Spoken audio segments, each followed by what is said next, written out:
এদেরকে ইয়া বলে, আদিবাসী বা চাকমা বলে আর কি। কেউ দেখতেছে না। এভরিওয়ান, আসসালামু আলাইকুম। Welcome to my YouTube channel MAI vlogs. আর সাথে আছি আমি মোহাম্মদ আরিফুল ইসলাম। নতুন একটা দিনে আবার আপনাদের সাথে দেখা হয়ে গেল। সবাই কেমন আছেন? আশা করি সবাই ভালো আছেন। আমিও আল্লাহর অশেষ রহমতে ভালো আছি, আলহামদুলিল্লাহ। তো আজকে এখন আমি বাসায় আছি, এখন বের হচ্ছি। যেতে যেতে আপনাদের সাথে কথা হবে ইনশাল্লাহ। বিসমিল্লাহির রহমানির রহিম। প্রতিদিনের মতো আজকেও নতুন একটা ভিডিও শুরু করলাম। আর প্রতিদিনের আজকের শিডিউলও হচ্ছে আমি এখন বাড়িতে যাচ্ছি, কিছু কাজ আছে, কাজ শেষ করব। দেখি কাজ শেষ করতে পারি কিনা। খাওয়া দাওয়া করে মাত্র বের হলাম, বের হতে দেরি হয়ে গেছে, প্রায় 12টা বেজে গেছে, 12টার বেশি, 12টায় 9 বাজে। বের হতে চেয়েছিলাম আমি 8টার দিকে, কিন্তু বের হতে হতে আমার ঘুমই ভাঙে না, দেরিতে ঘুমানো হয়েছে। এডিট করতে মিলতে, তারপরে ভিডিও আপলোড করতে এবং অন্য টিউটোরিয়াল ভিডিও দেখতে আমার দেরি হয়ে গেছে। কারণ আমি নতুন, আমার সব বিষয়ে এখন খেয়াল রাখতে হয়, দেখতে হয়, অ্যানালাইসিস করতে হয়, রিসার্চ করতে হয়, যার কারণে টাইম মতো কোনো কিছু করতে পারতেছি না। এই হচ্ছে অবস্থা। তো এখন আসছি আমি হচ্ছে ভবানীগঞ্জ বাজার।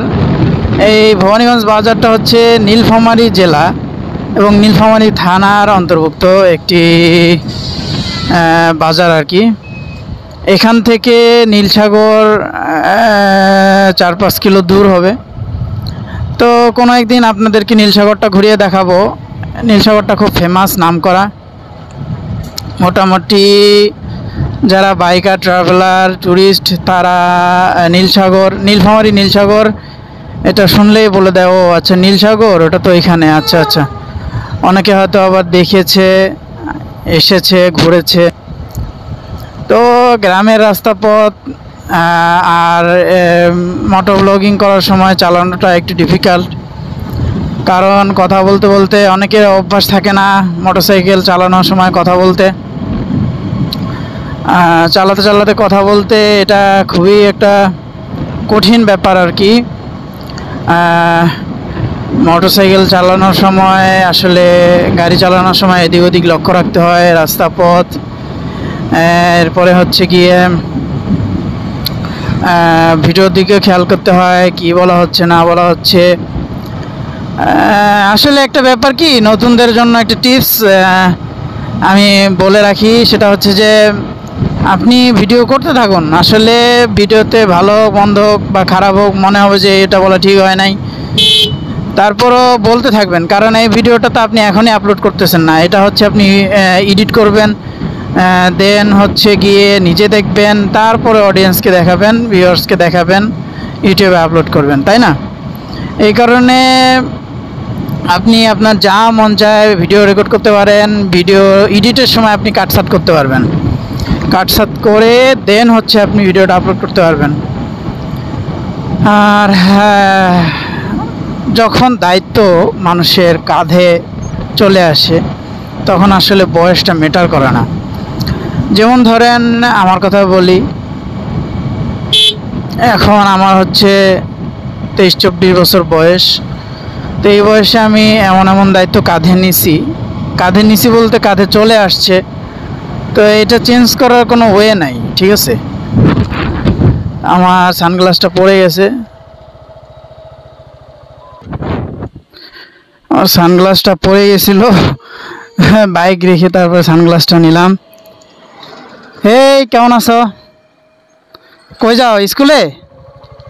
স্কুলে যাচ্ছ? বিসমিল্লাহির রহমানির রহিম।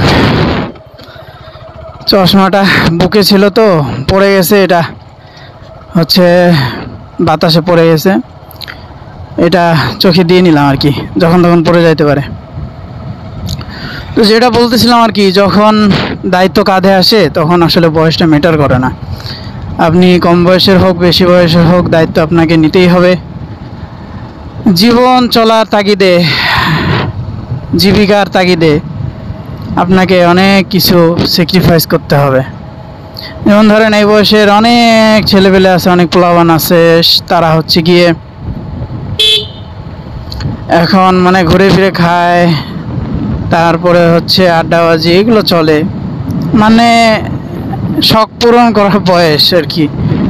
আর এই শখ পূরণ করার বয়সে আমি হচ্ছে গিয়ে, যাই হোক, এটা আমার বেলায় না, আসলে অনেকেই আছেন যা অল্প বয়সেই অনেক দায়িত্ব কাঁধে নেন।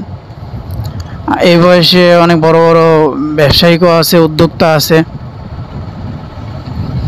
তারপরও খুবই কম আর কি আমাদের দেশে।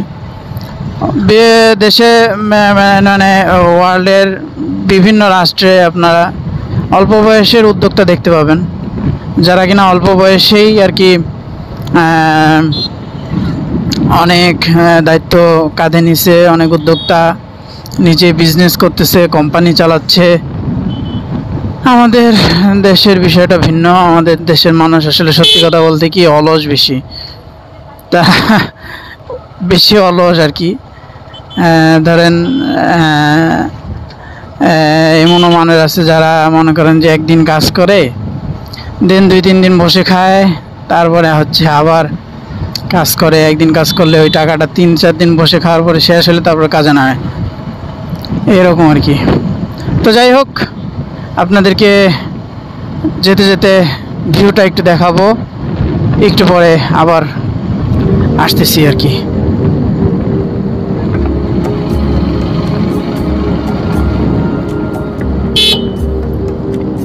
একটা গজল মনে পড়লো, তো বলতে যাচ্ছে আর কি। এটা পাকিস্তানি গজল, এটা নাশিদ বলে, উর্দু নাশিদ। গজলটা হচ্ছে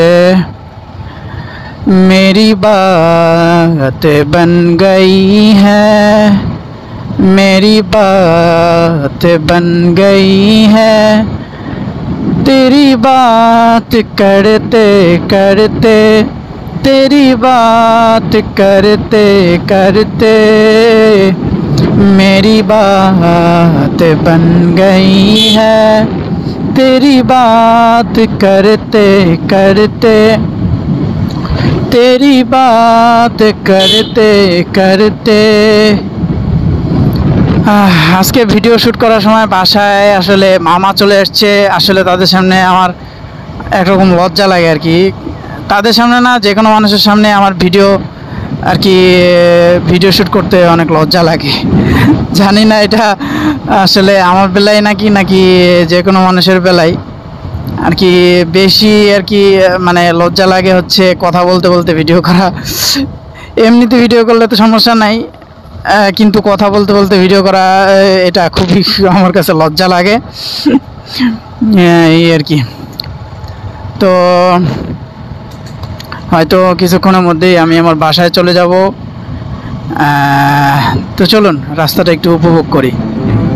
যদিও রাস্তায় দেখার মতো এরকম কিছু নাই, গ্রাম অঞ্চলের রাস্তা। এরপরেও মানে বাইকটা রাইডিং করতে আসলে মোটরসাইকেল আমার ভালোবাসা। মোটরসাইকেল আমি পছন্দ করি, ভালোবাসি, চালাতে অনেক পছন্দ করি। আমার রাগ, অভিমান, ভালোবাসা, মন খারাপ, মন ভালো, সব কিছু এই বাইককে ঘিরে। বাইকটা চালালে যেমন আমার মন ভালো হয়ে যায়, মন খারাপ থাকলে সেরকম আর কি। মন ভালো থাকলেও আমার খুবই ভালো লাগে। একজনের মুখে শুনেছি, অনেক বড় একজন মানুষ, আমি নাম বলতেছি না, নাম বললে আপনারা সবাই চিনবেন। তো এই যে দেখুন, এটা হচ্ছে, এরা হচ্ছে একরকম, এদেরকে ইয়া বলে, আদিবাসী বা চাকমা বলে আর কি। হাই,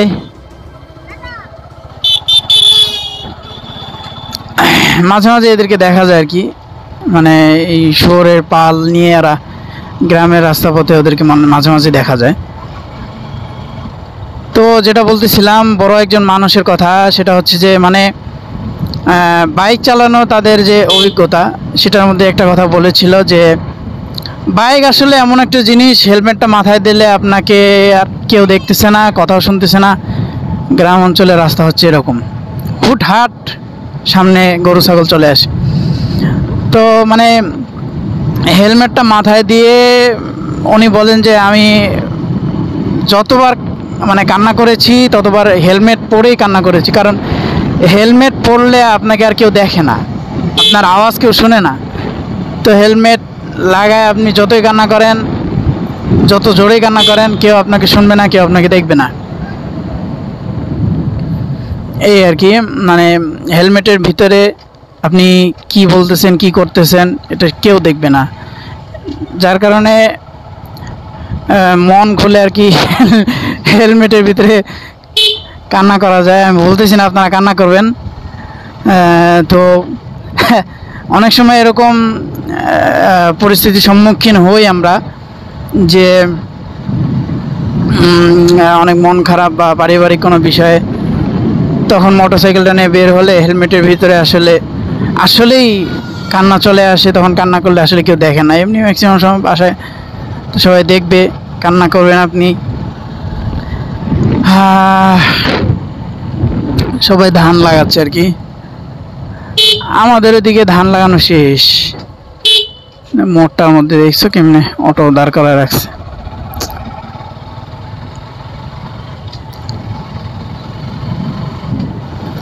আমার নতুন একটা বাইক পছন্দ হয়েছে, সেটা হচ্ছে কেপিটি লিফান কেপিটি 150 সিসি 4V আর কি বাইকটা।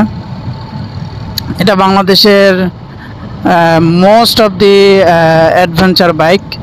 এটা বললে হয়তো ভুল হবে আমার, কারণ এর আগে বাংলাদেশে আরেকটা বাইক আছে এর আগে থেকেই, সেটা হচ্ছে হোন্ডা সিবিআর না কত জানি, অ্যাডভেঞ্চার বাইক ট্যুর ট্রাভেলের। তো বাংলাদেশে অ্যাডভেঞ্চার ট্যুর ট্রাভেলের বাইক আসলে দুইটা, একটা হচ্ছে হোন্ডার, এটার দামটা অনেক বেশি, 5 লাখ টাকা। আমাদের মতো মধ্যবিত্তরা এটা আসলে সামর্থ্য নাই এই মুহূর্তে ক্রয় করার। আরেকটা বাইক আছে, সেটা হচ্ছে গিয়ে, আসসালামু আলাইকুম, ভালো আছেন? আরেকটা বাইক আছে, সেটা হচ্ছে এই লিফান কেপিটি 4V, যেটা অ্যাডভেঞ্চার বাইক। এটার দামটা ওইটার হিসেবে কম। এটার দামটা হচ্ছে গিয়ে 3,30,000 মেবি, আর অফারে চলতেছে হচ্ছে 2,85,000 টাকা। এটা এখন বাংলাদেশের মার্কেটে বিক্রি হচ্ছে। হাই,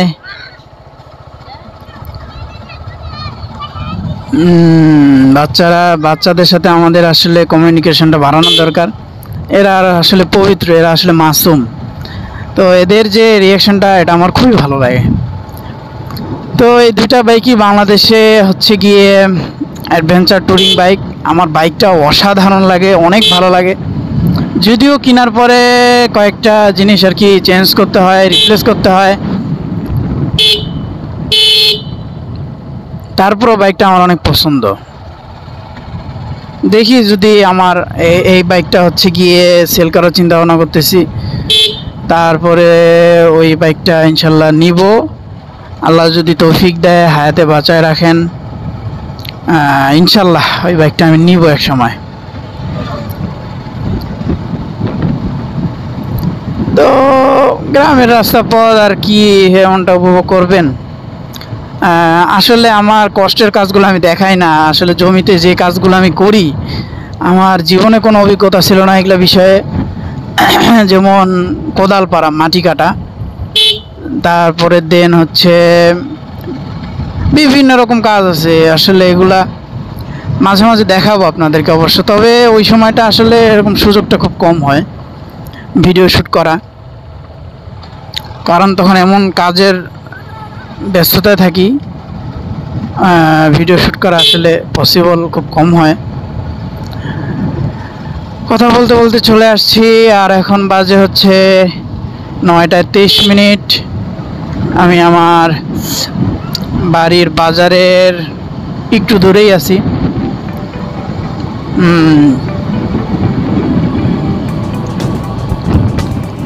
আমার ড্যাশবোর্ডটা দেখা যায় না, এটা আমার কাছে খুব খারাপ লাগে।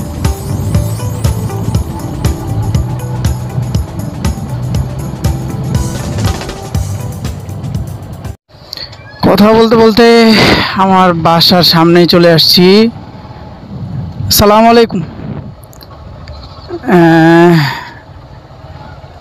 বাজার থেকে বেশি দূরে না, 2 মিনিট লাগে। এই তো আমার বাসায় চলে আসছি। আর এখন বাজে হচ্ছে 2:26। তো ঠিক আছে, আপনারা সবাই ভালো থাকেন, দেখা হবে নতুন কোনো ভিডিওতে। আসসালামু আলাইকুম।